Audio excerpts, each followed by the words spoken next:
This month, we've been focusing on the whole concept of how we get in our own way. Whether we think of that as I'm in the box, or I'm in that circle where I'm trying to do things right and get it right and paying attention to all the details, which by the very nature of that will stop the flow, the ease, the creativity. And we've been also then focusing on what to do to get out of that circle, out of the box. And so today I want to talk about what it's like when you are out of the box, when you are in the flow of things, because that's very interesting what's different about that way of doing life. So for me, when I notice that I'm out of the box, I'm just in the flow of things, there's more ease, there's more creativity, there's more spontaneity, even my sense of humor is back online, or at least I think it's much better. So being in that flow opens up a very different way of being in the world. And what's interesting is there's different variables or guidelines for this state of being. Let me tell you what I'm talking about. Many of you may have noticed that time can change depending on how you're thinking and feeling. Time can speed up, time can slow down. When you're out of the box, time becomes timeless. There's less of a focus. In contrast, when you're in the box or in your own way, we monitor time, we track time, we're always aware of it. Have we got enough, etc.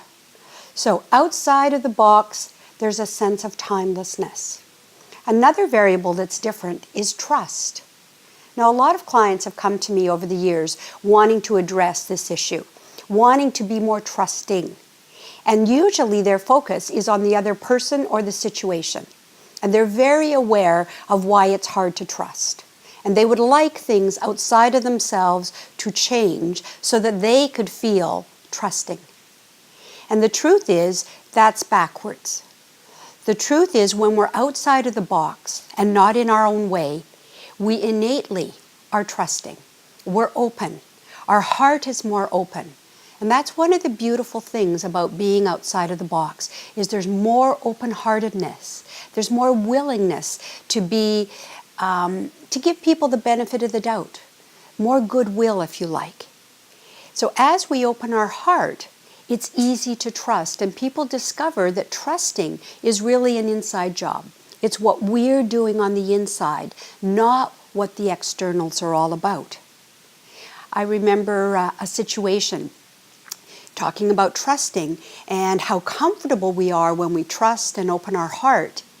I watched a woman who was very trusting and very loving embrace a situation, and all my flags went up. It was like my English, Japanese conservatism kicked in, and it was like, wow, like that's a perfect stranger. How does she know that this is okay? Is it appropriate? And I could just feel myself tighten up.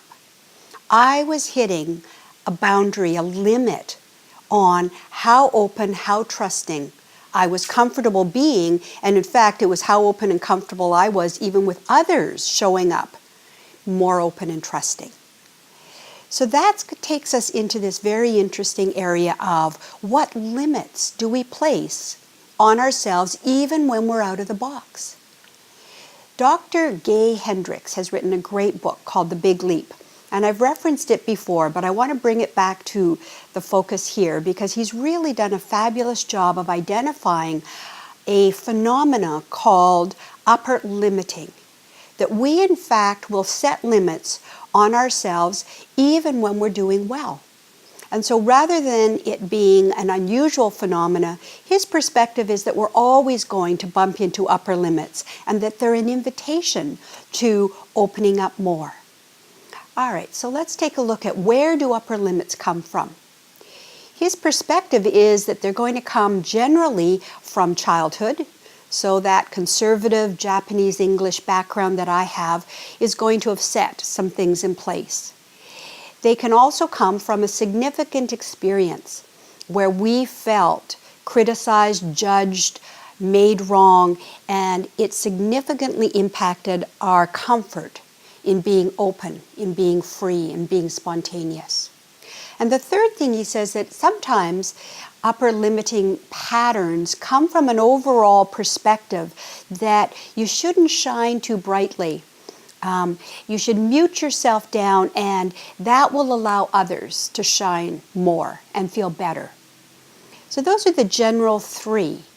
If we distill it down, what he did is identify 4 very significant beliefs that can limit ourselves. And these 4 beliefs can show up with different variations, but the theme is basically the same. The first one is if you have a belief that somehow you're fundamentally flawed, that there's something wrong with you, that you always goof up, make mistakes, this is just who you are, that will then automatically set some limits for you. The second is that if you shine brightly, someone else will feel bad. That's a very common one. So you could learn that very early in a family where you play down your strengths. Maybe you're good at school, maybe a sibling isn't, and you start playing down your strengths so that they don't feel bad or it doesn't look like they're not doing so well. Another very common one is if I'm successful, I'll end up alone. Interesting one. So we put a limit on how successful so that we don't end up all by ourselves. And when I looked into that one for myself, it's like there'll be competition. And if I succeed, it means automatically I've somehow beat someone else. I've competed and I've won, they've lost, and I'm going to lose that connection, the belonging. And so success gets linked with being alone. And the fourth one is very interesting. It's one that I didn't typically think would show up.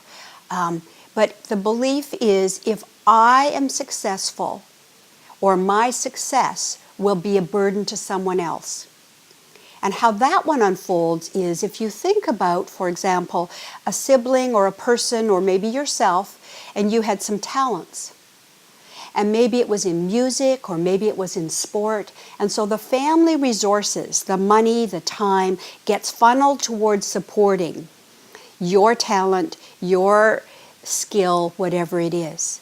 What can happen is lock in a belief that your success and your abilities cost others. They place a burden on the family. And that again will put a limit on how far you're going to be comfortable going with your successes, your talents, your creativity, whatever it is. So I'm wondering how many of those register for you.